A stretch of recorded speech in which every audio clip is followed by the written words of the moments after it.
கண்ணை மூடி கோரிக்கை வைங்க. தயவு செஞ்சு ஒரு சின்ன கேள்வி தான், அப்படியே கண்ணை மூடிட்டு கேளுங்க. நாகமாட்ட கேளுங்க, அம்மா ஏன் அந்த மாதிரி நாங்கள் கஷ்டப்படணும்? கண்ணை மூடி பொம்பளை பிள்ளைங்க மடி ஏந்தலாம், முந்தானை ஏந்தி கேட்கலாம், ஒரு சொல்லி கண்ணீர் விட்டு கேட்கலாம். சத்தியமா அவங்க உங்களுக்கான வரம் கொடுப்பாங்க, பதில் கொடுப்பாங்க. இங்க இருக்கிற தேவதை சாதாரண தேவதை கிடையாது, அதி தேவதை. அதி தேவதை விட ஆணி தேவதை. இங்க 1500 ஆண்டுகளுக்கு முன்னாடி சிவாலயம் ஆத்துக்குள்ள இருந்திருக்கு. இது நம்ம உட்காந்து குண்டாறு. இந்த குண்டாறு மருவி ஆறு அங்கிட்டு மாறி தண்ணி போனாலும் ஊர் அழிஞ்சு போய் தான் கணக்கெடுந்த கிராமம் அங்கிட்டு மாறிடுச்சு. இந்த ஊருக்கு பேரு முதல் பேரு பூதராஜபுரம். சொல்லுங்க, பூதராஜபுரம். இந்த ஊருக்கான பேரு பூதராஜபுரம். சுந்தரபாண்டிய மன்னன் ஆட்சி காலத்துல இந்த ஆலயம் அங்க ஆத்துக்குள்ள இருந்திருக்கு. இது ஊரா இருந்திருக்கு, சரிங்களா? இது ஊரு, சாரி அது ஊரு, இது ஆறா இருந்திருக்கு. அங்க ஆறு என்ன பண்ணிருக்கு, அப்படியே போய் குண்டார் மாதிரி போய் அந்த கோயில அழிச்சு இன்னும் ஆத்துக்குள்ள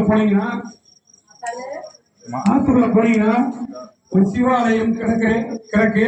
முருகன் சிலை, சிவன் சிலை, அதே போல நந்தி பவனம் இருந்தது. ஜோகில்பட்டியில நீங்க உள்ள நுழையிறப்ப ரைட் சைடுல ஐயனார் கோயில் இருக்கு, சின்ன நந்தி எடுத்து வச்சிருக்காங்க. இது போய் கிடையாது, நீங்க போய் பார்க்கலாம். நீங்க போனோடனே ஜோகில்பட்டி கிராமத்துல ஐயனார் கோயிலே நந்தி பவனம் எடுத்து வச்சிருக்காங்க. இன்னொன்னு கிராமத்துல எப்படின்னா சிவன் சொத்து குலநாசம், அவங்க யாரும் தொட மாட்டாங்க. அது ஆலயமா அங்கே கிடந்த எந்த பொருள் தொடாம ஆத்துக்குள்ளேயே மண்ணுக்குள்ள நிறைய முருகன் சிலை, பிள்ளையார் சிலை, நாகர் சிலை, எல்லா சிலையும் இருக்குது. சிலை இன்னைக்கு நம்ம சொல்றோம், அது ஒரு காலத்துல பாண்டியர் ஆட்சி காலத்துல தெய்வம் வழிபட்டு இருக்காங்க. நிறைய உகிரங்கள் நிறைய கிடக்கு. இது ஆறாந்தது. இன்னைக்கு ஊரா மாறி நம்ம உட்கார்ந்து இருக்கோம்.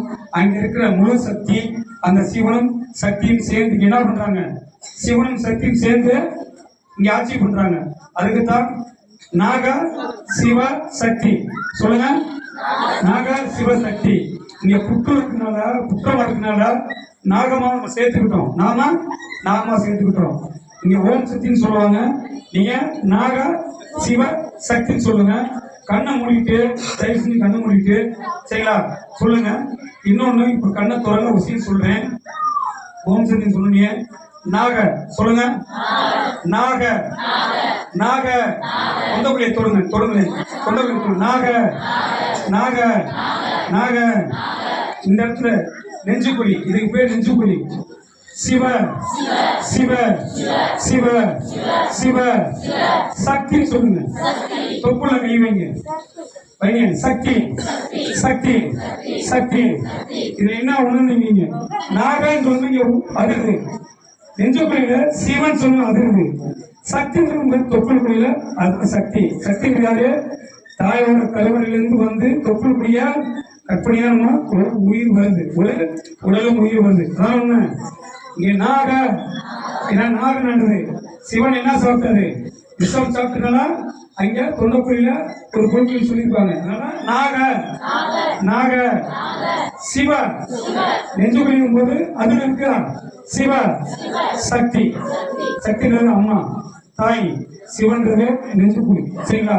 நாகன்றது இங்க இருக்கு. அதனால நாக சிவசக்தின்னு சொல்லுங்க. இந்த நாக சிவசக்தின்னு சொல்லும் போது மூணுமே அதிர்வு உண்டாகும். அது உடல் இருக்கிற நரம்புகளிலிருந்து எல்லா நரம்புமே வைப்ரேஷன் உண்டாகும். நோய் நொடி தீரும், மன உளைச்சல் தீரும், எல்லா நோயுமே பறந்து போயிடும். சொல்லுங்க, ஓம் சக்தி. எடுத்து சொல்லுங்க, நாக சிவசக்தி, நாக சிவசக்தி. ஓம் சக்தி, ஓம் சக்தி, ஓம் சக்தி, ஓம் சக்தி, ஓம் சக்தி, ஓம் சக்தி, ஓம் சக்தி. கண்ணை மூடி சொல்லுங்க, ஓம் சக்தி, ஓம் சக்தி, ஓம் சக்தி, ஓம் சக்தி, ஓம் சக்தி, ஓம் சக்தி, ஓம் சக்தி, ஓம் சக்தி, ஓம் சக்தி, ஓம் சக்தி, ஓம் சக்தி, ஓம் சக்தி, ஓம் சக்தி, ஓம் சக்தி, ஓம் சக்தி, ஓம் சக்தி. சாப்பிட்டு வந்தாங்களா? சாப்பிட்டு வந்தாங்களா?